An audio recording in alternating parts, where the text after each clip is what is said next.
অষ্টম শ্ৰেণীৰ ছাত্ৰ ছাত্ৰীসকল, আজি তোমালোকক সমাজ বিজ্ঞানৰ ৰাজনীতি খণ্ডৰ পাঠ নম্বৰ ২৪ আমাৰ মৌলিক কৰ্তব্য পাঠটিৰ পৰা হোম এছাইনমেণ্ট হিচাপে তোমালোকক ৫টা প্ৰশ্ন যুগুত কৰা হৈছে। তোমালোকে পাঠটো মনোযোগেৰে পঢ়ি এছাইনমেণ্টত দিয়া প্ৰশ্নোত্তৰখিনি কৰিবলৈ যত্ন কৰিবা। প্ৰথম প্ৰশ্নটো হৈছে, আমাৰ দেশখনৰ পুৰণি কীৰ্তিস্তম্ভসমূহ কিয় সংৰক্ষণ কৰিব লাগে? এই প্ৰশ্নটোৰ উত্তৰ পাবলৈ হ'লে তোমালোকে আমাৰ সংস্কৃতিৰ মূল্যৱান ঐতিহ্যক সন্মান দিয়া আৰু ৰক্ষা কৰা দফাটো ভালদৰে পঢ়িবা। তাতেই তোমালোকে প্ৰশ্নৰ উত্তৰ পাবলৈ সক্ষম হ'বা। দেশৰ চুকে কোণে থকা মূল্যৱান ঐতিহ্যপূৰ্ণ সম্পদৰাজিক সন্মান জনাই সংৰক্ষণ কৰাটো প্ৰতিজন নাগৰিকৰ কৰ্তব্য। কীৰ্তিস্তম্ভসমূহ গৌৰৱময় ইতিহাস জনা আৰু তাৰ সংৰক্ষণ কৰা আমাৰ কৰ্তব্য। বিভিন্ন সময়তে বিভিন্ন ঠাইৰ মানুহে এনে কীৰ্তিস্তম্ভসমূহ চাবলৈ আহিলে প্ৰায় দেখা যায় যে কোনোৱে স্তম্ভসমূহত ছবি, নাম আদি আঁকি নষ্ট কৰে। আমি তেনে কাৰ্য ৰোধ কৰাটো অতিশয় গুৰুত্বপূৰ্ণ বুলি এই প্ৰশ্নটোৰ উত্তৰ কৰিবা। ২ নম্বৰতে দিয়া আছে, প্ৰাকৃতিক পৰিৱেশ ৰক্ষা কৰিবলৈ আমি কি কৰা উচিত?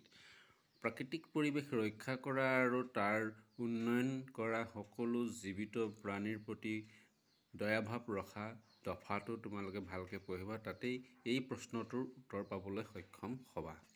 ৩ নম্বৰ এছাইনমেণ্টত দিয়া হৈছে, জনসাধাৰণৰ মাজত বৈজ্ঞানিক দৃষ্টিভংগী জগাই তুলিব পৰা দুটা বিশেষ কাৰ্যৰ বিষয়ে বৰ্ণনা কৰা। জনসাধাৰণৰ মাজত বৈজ্ঞানিক দৃষ্টিভংগী আৰু মনোভাৱৰ বিকাশ কৰা দফাটো তোমালোকে ভালকৈ পঢ়িবা। তাতেই উত্তৰটো পাবলৈ সক্ষম হ'ব যে শিক্ষাৰ জৰিয়তে সমাজৰ কুসংস্কাৰসমূহ দূৰ কৰি বিজ্ঞানসন্মত দৃষ্টিভংগী গঢ়ি তোলাটো নাগৰিকৰ অন্য এক গুৰুত্বপূৰ্ণ কৰ্তব্য। গতিকে শিক্ষাৰ জৰিয়তে আমি বৈজ্ঞানিক দৃষ্টিভংগী জগাই তুলিব পাৰোঁ। এই দফাটো পঢ়িবা, তাতে তোমালোকে পাবলৈ সক্ষম হ'বা।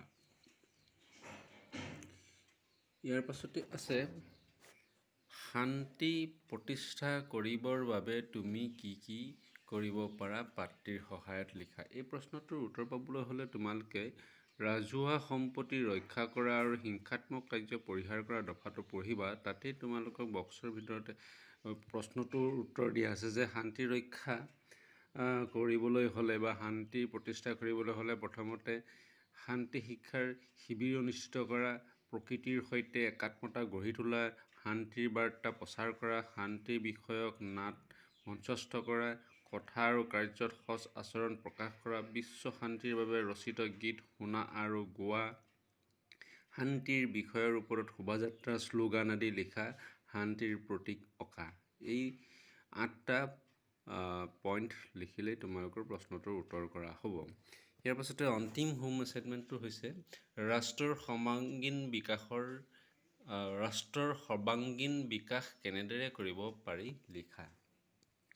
এই প্ৰশ্নটোৰ উত্তৰ পাবলৈ হ'লে তোমালোকে ব্যক্তিগত আৰু ৰাইজৰ উন্নতি সাধন কৰি ৰাষ্ট্ৰৰ উন্নতি সাধন কৰা দফাটো ভালকৈ পঢ়িবা। তাতেই তোমালোকে এই প্ৰশ্নটোৰ উত্তৰ পাবলৈ সক্ষম হ'বা যে ৰাষ্ট্ৰৰ সকলো উন্নয়নমূলক ক্ষেত্ৰত যেনে প্ৰযুক্তিবিদ্যা, বিজ্ঞানৰ ন আৱিষ্কাৰ, অৰ্থনৈতিক, ৰাজনৈতিক, যাতায়ত, পৰিবহণ আৰু সাংস্কৃতিক উন্নয়ন সাধনত নাগৰিকে অৱদান আগবঢ়াব পাৰিলেহে ৰাষ্ট্ৰৰ সৰ্বাংগীন বিকাশ হ'ব। এই ধৰণে তোমালোকে প্ৰশ্নৰ উত্তৰ কৰিবা।